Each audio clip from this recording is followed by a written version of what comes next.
Technology has no doubt made communication easier. Today, you can connect with anyone, anywhere, anytime, at a most cost-effective way.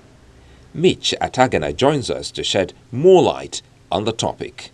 Mitch, welcome to Tech Trend. Thank you so much for having me. So how is communication being simplified by technology? Yeah, I think that's kind of a broad question, but we live in a world where we all want to talk to each other constantly. We travel, we live in different countries, we work from different cities, we have families in the diaspora, and for us, the simplest the communication is between families and friends, even colleagues and work, the better it is for people. And as technology, when you go back 20, 30 years, to get a phone call, you had to sit by a phone that was plugged into a wall, and someone says to you they're going to call you sometime today.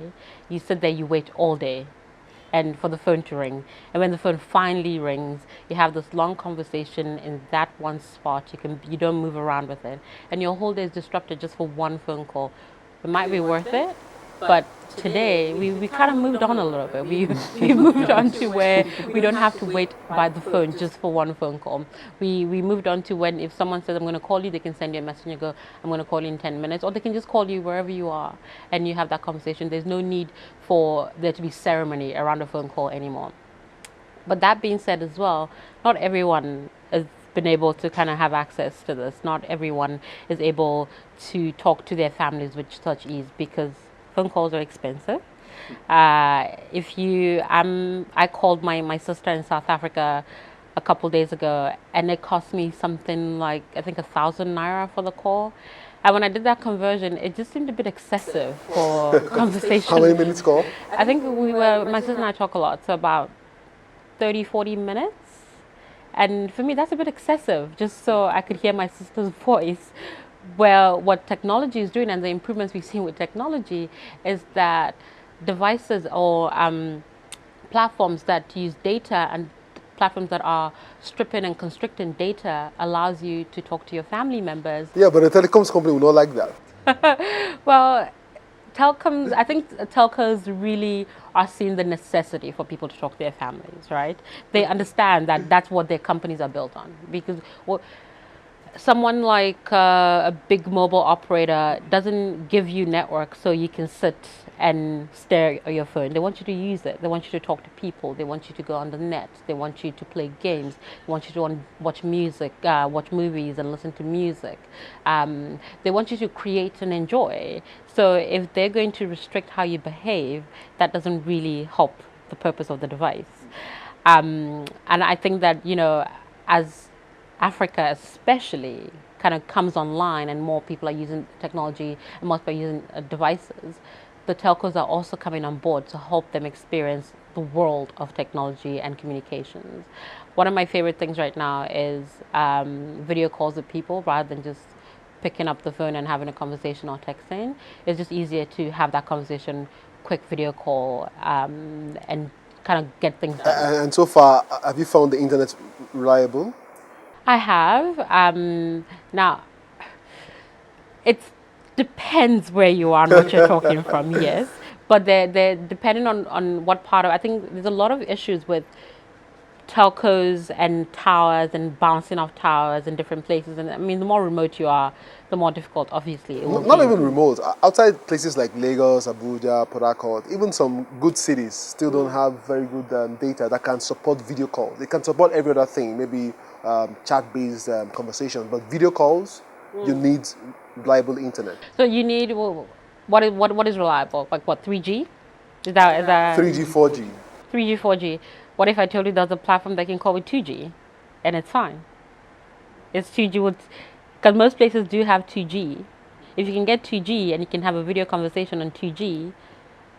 But the other person needs to be on the same product, They right? don't necessarily have to be on 2G. They just need to have the same app. So it's like me talking to you via, Hangouts or via WhatsApp. So that's one of the complexities. How many of these apps would you have on your phone? It makes your life complicated. So. It does. I'm complex. I have a lot of apps on my phone. But I think you've got to find what works for you. So if I know that my aunt is not very tech savvy, and I want to talk to her, I know that the best way to reach her is through SMS. So I will send her, I'm not going to force her to download 5 million things.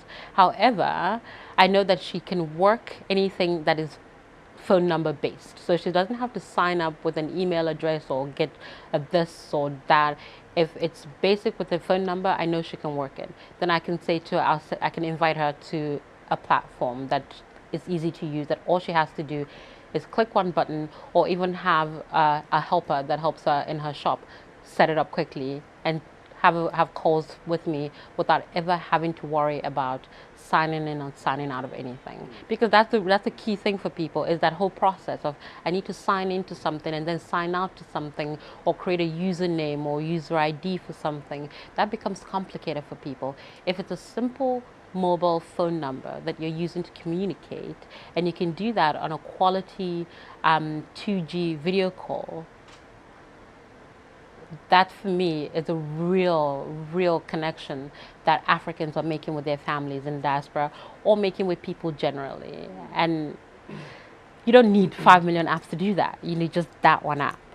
Let's look at how these sort of services, these communication services, can help businesses. I mean, a small business owner. Absolutely. I mean, how? Most startups, they don't have capital to begin with. They don't even have seed funding. They have an idea and they use their own capital to try and build something. So having access to a lot of easy to use free products that doesn't stop the growth of their business is really necessary. So the fact that you can create a group chat, for instance, on a platform like WhatsApp for your company, that's great.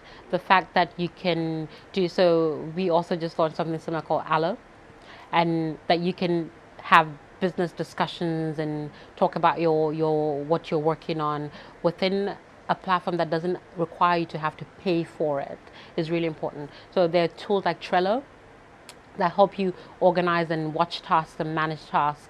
And so many companies are building and thinking about how can we make communication so much easier for small businesses so that they can thrive and they can build more interesting things to hopefully save the world and enhance the economies. That for entrepreneurs, it's just a case of actually looking. It's really the case of actually looking and seeing. Most successful internet companies have freemium models, a business model that may be difficult to keep up with because any startup that does not have good investments or paying customers might die sooner or later. Do you think that the freemium model in terms of business would be here for a long time to come? Oh, that's a tricky one, hey? Because I mean, freemium is. I find the idea of the freemium model so it's context based for me. You think about a company like Google, for instance, right? Google provides so many products for free for users to use. Anyone in the world, you can use it if you want it. And for Google to make money, Google sells ads. Now, the argument that a lot of people make with that, but I don't want ads, then you have to ask them a question. If I gave you the same product that you love using, and I say to you, here's how much it will cost, will you pay for it? And if your answer is yes, I will probably say, okay, great, you will pay for it. There you go. I will take the ads away and you can pay for it. But what do you think the majority of people will say? No, I would pay. Exactly. Now, at the end of the day, those businesses, so companies all around the world who provide products for free to users because they're useful products that users need, they have to also pay the bill. They have to pay the people who work for them, the people who work hard to build these products. So I think that we're getting, the internet did this thing where it said to people, if it's online, there's a good chance it's going to be free.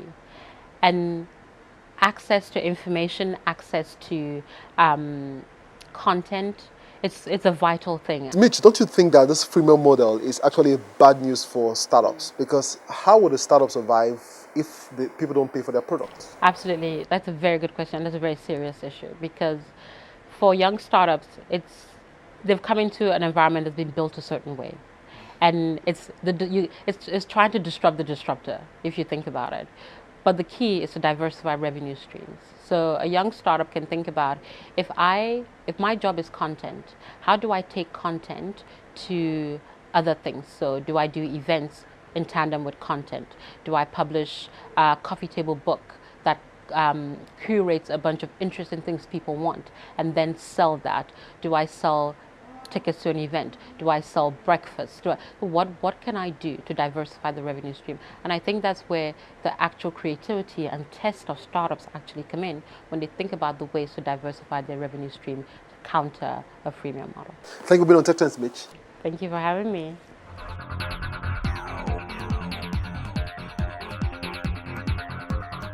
That's our show for today, but the conversation and knowledge sharing continues online. Do join us there. This edition, as well as previous editions, can be seen on the channel's TV YouTube account or via my blog, techsmart.ng. For Tech Trends, I am Chukwemeka Agbata.